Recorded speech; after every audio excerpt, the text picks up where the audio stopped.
Fala, juventude! Estamos aqui para mais um episódio de Juventus Podcast. Estamos aqui com a Manu hoje. Oi, gente! Comigo, João Paulo.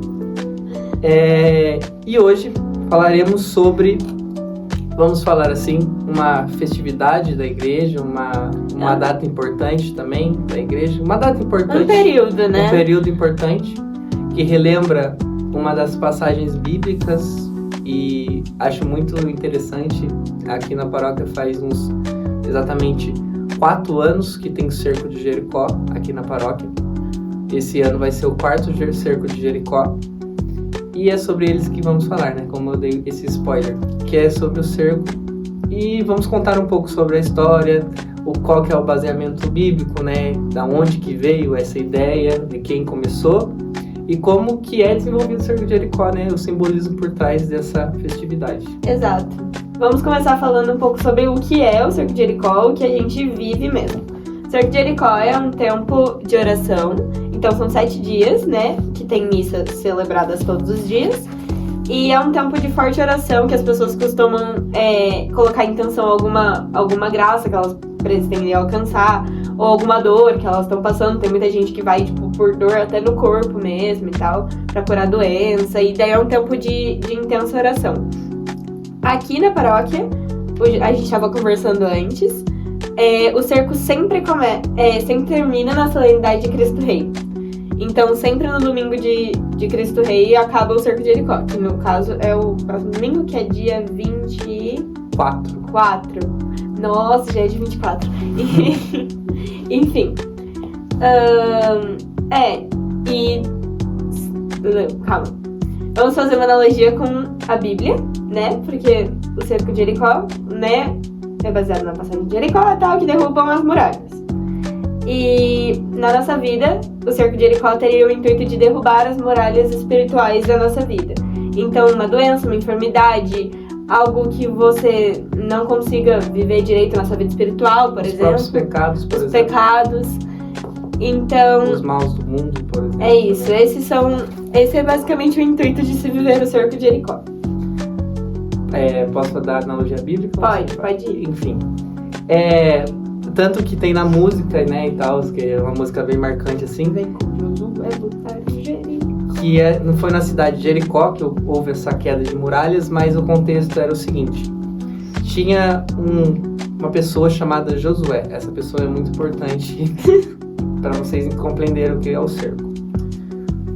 Josué, ele foi da época ali, pós Moisés, vamos falar assim, né, que Moisés tinha falecido. E Josué, ele tinha que chegar a uma cidade. Uma cidade que, como em muitas histórias do Antigo Testamento, tinha pecados, muitos pecados. E, as pessoas não ligavam, esqueciam de Deus e, blasfemavam mesmo, a questão de Deus. O que Deus significava para a vida delas. Ignorando o fato que Deus existia. Caindo em pecados como adoração de outros deuses, luxúria e muitos outros pecados, assim como a gente tem no mundo de hoje, né? Só que uma forma muito, vamos falar assim, grotesca, muito exagerada mesmo. E enfim, Deus colocou uma promessa na vida de Josué que ele teria que chegar nessa cidade e invadir essa cidade para meio que curar, e porque ali era o lugar que ele tinha preparado para o povo que estava no deserto. Enfim. Resumidamente era isso, ele teve esse chamado para Deus. E o que aconteceu? Deus falou para Josué o seguinte, na passagem está escrito com mais detalhes, talvez eu peça para colocar na edição isso. A gente põe aqui, passagem bíblica que a gente está usando. Sim, tá bom? Na parte de Josué mesmo está lá escrito. Deus falou com as seguintes palavras, só que por meio de metáforas, que o seguinte, que ele durante 7 dias seriam dias de extrema oração, como é no cerco de Jericó. E o que eles fariam? Naquela época, eles tinham a Arca da Aliança, certo? Que tem o que falar, né? Eles tinham a Arca da Aliança e Deus falou o seguinte, que ele ia ter que, além de rezar, ele ia ter que rodar pelas muralhas de Jericó, que durante os 7 dias, uma volta. Nesse período, ia ter as trombetas, só que as trombetas iam se silenciar durante esses 7 dias, elas não iam tocar. Só para dar uma analogia para vocês. Isso, e dito e feito, Josué cumpriu essa promessa. Foi durante os 7 dias, Só que no 7º dia, Deus tinha falado para ele que no 7º dia ele ia dar 7 voltas sobre as muralhas, só que tem um diferencial, as trombetas iam soar. E na 7ª volta, as muralhas iam se quebrar. E dito e feito, Josué também deu essas 7 voltas, tipo, o povo em extrema oração, e aquela fé permanente em Deus, sabe? Tipo, rezando, oração, as trombetas soando, Josué. E dito e feito, no 7º dia e na 7ª volta, as muralhas de Jericó se caíram e eles invadiram Jericó, que era a terra prometida. E, enfim, o que isso nos traz? Como a Manu já adiantou. Essa é a questão de ficar em 7 dias em orações, nossa, não é que vai cair alguma coisa literalmente, óbvio. Mas pode sim cair algo por terra. O que cai por terra?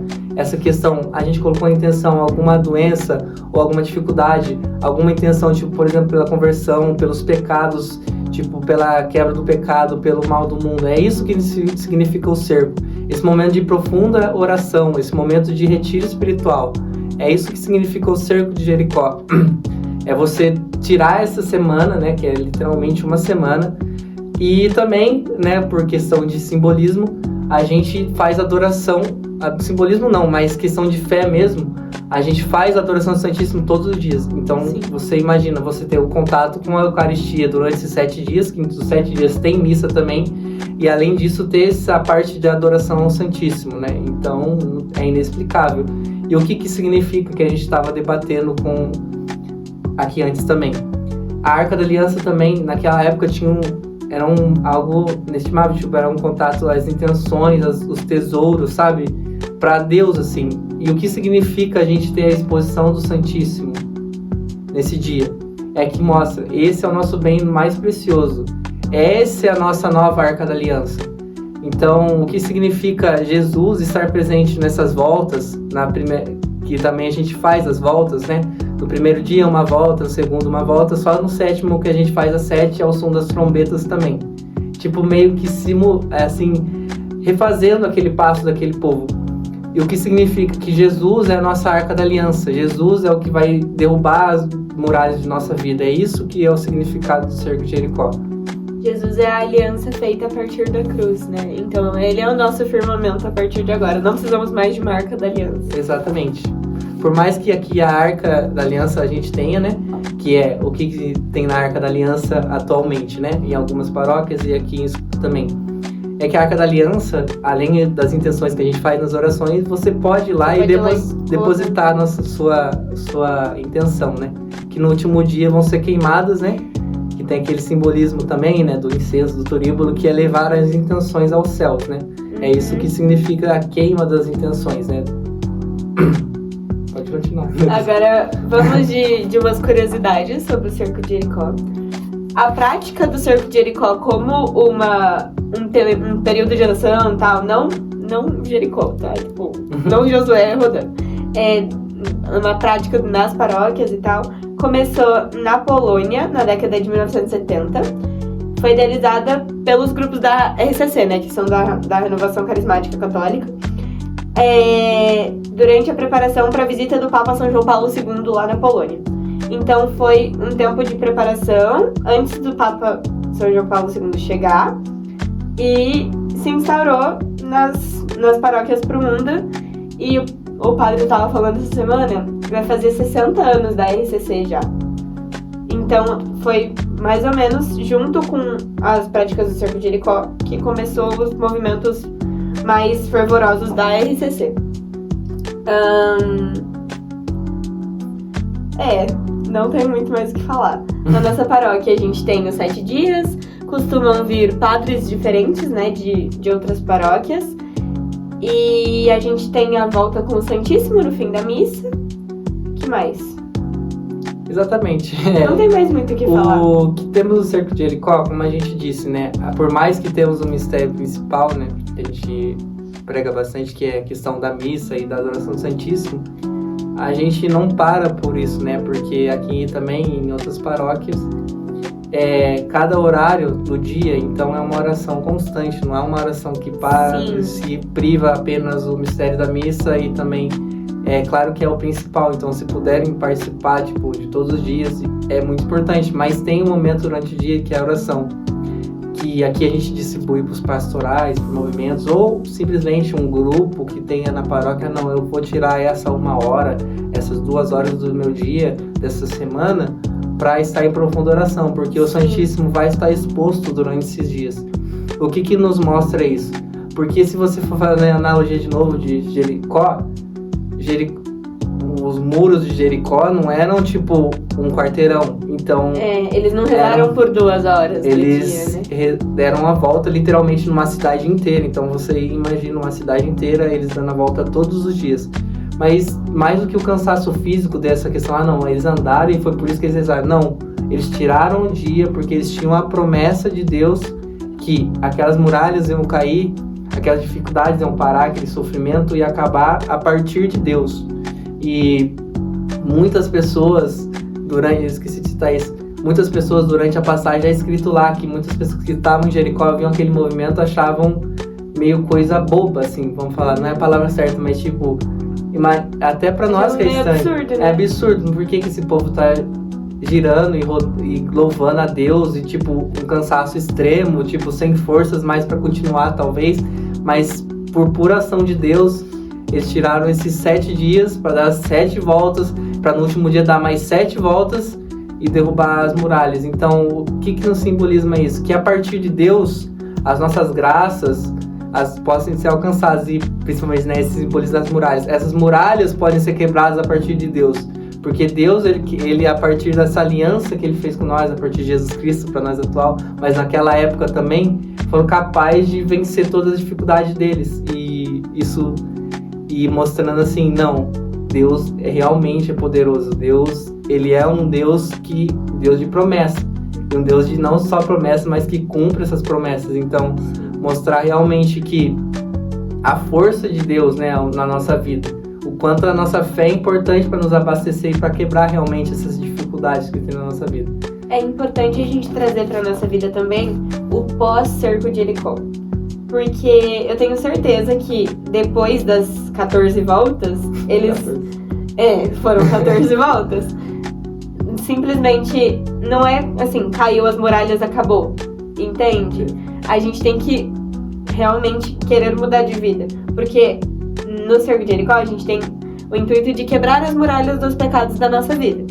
Mas sem mudança de vida não adianta nada, realmente. Você vai estar lá no próximo cerco de Jericó para quebrar a mesma muralha. Então, assim, é importante pensar que Deus é forte, Deus quebra todas as muralhas da nossa vida se a gente pedir com insistência. Se a gente rezar, Deus nunca vai deixar a gente desamparado. Mas Ele quer que a gente mude de vida, então é importante a gente ver por esse lado também. Que cerco de Jericó não é só... Não existe milagre sem renúncia, né? Exatamente. E a questão da persistência é importante porque antes de Josué teve uma trajetória também. Sim. Então, por exemplo, pensar em Moisés, sei lá, 40 anos no deserto. 40 anos. E tipo, meio que Moisés não viu. Ele não viu a promessa. E tipo, tem vários outros profetas, por exemplo, um que foi citado por um dos convidados nossos, mas não lembro qual que foi, mas a questão, por exemplo, outro exemplo bíblico é Jeremias também, que Jeremias não viu nenhum fruto sendo colhido, mas os frutos deram. Ele se manteve firme, né? Por mais que a questão... Josué, tipo, derrubou a muralha de uma cidade, então, pra mostrar a promessa de Deus, ela vem na hora certa, então, a persistência do povo. Ela vem no tempo de Deus. Exatamente, então, mostrar, assim, as nossas muralhas, elas são derrubadas, mas a gente tem que estar disposto a estar com o martelo ali também, entendeu? Tipo, sim. Porque a persistência na oração é que nos leva a essa quebra das nossas dificuldades, nas nossas correntes, talvez, assim, que prendem a gente. É isso? Exatamente isso. Espero que vocês tenham gostado. Isso foi um pouquinho. Talvez a gente vai deixar aí, vou pedir pra quem for editar, colocar. Pra vocês, por meio de curiosidade, pra, tipo, ter uma questão mais detalhada também sobre Josué, porque depois de Josué, depois desse evento marcante, também na passagem bíblica tem muitas coisas, então tem a oportunidade de ver, porque teve um pós depois da quebra das muralhas, que nem a Manu falou. Então, é só pra explicar para vocês como que funciona o cerco, qual que é o baseamento bíblico, né, por trás, para não mostrar só, não, a gente só dá 7 voltas porque é conveniência do roteiro, mas não é isso. É que tem realmente um baseamento bíblico, uma história bíblica por trás do cerco de Jericó. Hoje, no dia que esse vídeo está saindo, é o último dia do cerco de Jericó, é domingo, e hoje a solenidade, tá? Cristo Rei. De Cristo Rei. Missa de preceito. Missa de preceito. Obrigação. Assim, é preceito dominical, mas é preceito também de Cristo Rei. Então, assim, vai na missa, abençoado de Deus. E se você for na missa pra você presenciar o cerco de Jericó também, não só pra contar o preceito, missa das 19 horas na Igreja Matriz, daqui de Santa Branca. Isso aí. Não esquece de seguir a gente nas redes sociais, tem muita coisa legal por lá, muitas coberturas que a gente já fez antigamente. Também temos bastante podcasts no nosso YouTube, no nosso Spotify. E dá uma curtida lá que espero que vocês gostem muito, very, very, muito. Very, very, muito. Isso aí. Hashtag tamo junto e até a próxima, juventude. Tchau, tchau.